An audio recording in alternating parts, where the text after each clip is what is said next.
एक दिन गांव में भीषण सूखा पड़ा। खेत सूख गए, पानी के स्रोत खत्म हो गए।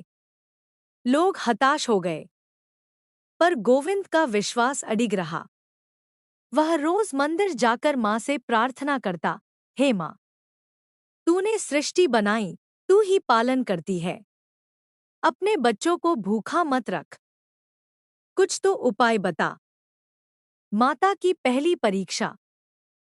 उस रात जब सब सो रहे थे, गोविंद को एक स्वप्न आया। माँ दुर्गा स्वयं प्रकट हुई और कहा, गोविंद, तुझे एक कठिन कार्य करना होगा। इस गांव के पास जंगल में एक पुरानी गुफा है।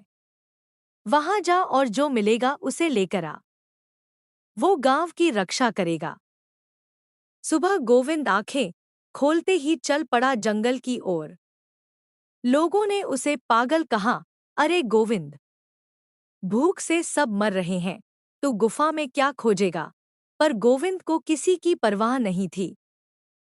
जंगल में रास्ता कठिन था, कांटे थे, जानवरों की आवाजें थीं, लेकिन उसकी श्रद्धा उसे बढ़ाती रही।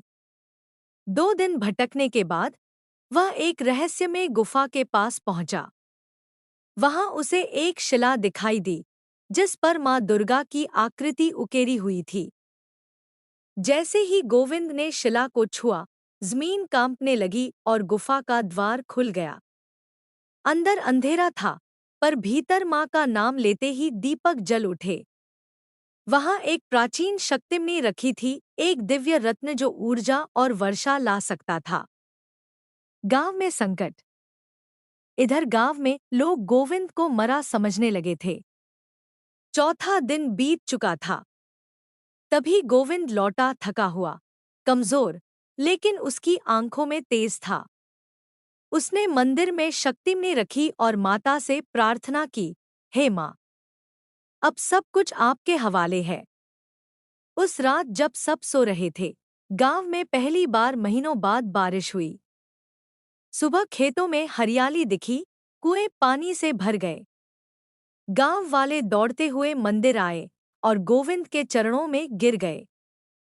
मां दुर्गा का साक्षात दर्शन। उस रात मंदिर में अचानक रोशनी फैली और मां दुर्गा का स्वरूप प्रकट हुआ। 8 भुजाएं, अस्त्र शस्त्रों से सजी, सिंह पर सवार।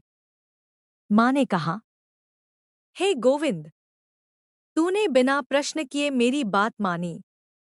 तूने प्यासे गांव के लिए अपना जीवन जोखिम में डाला। तेरा यह त्याग ही सच्ची भक्ति है। आज से इस गांव को कोई विपत्ति नहीं छू सकेगी। मां के जाते ही मंदिर की छत से अमृत की बूंदें टपकने लगी। लोग समझ गए कि यह कोई सामान्य गांव नहीं रहा। यह शक्तिपुर बन चुका था, देवी दुर्गा की कृपा से पावन। ज्ञान और संख्याओं की प्राप्ति। अब गोविंद पहले जैसे साधारण भक्त नहीं रहे। उन्होंने योग, वेद और शास्त्रों का अध्ययन शुरू किया।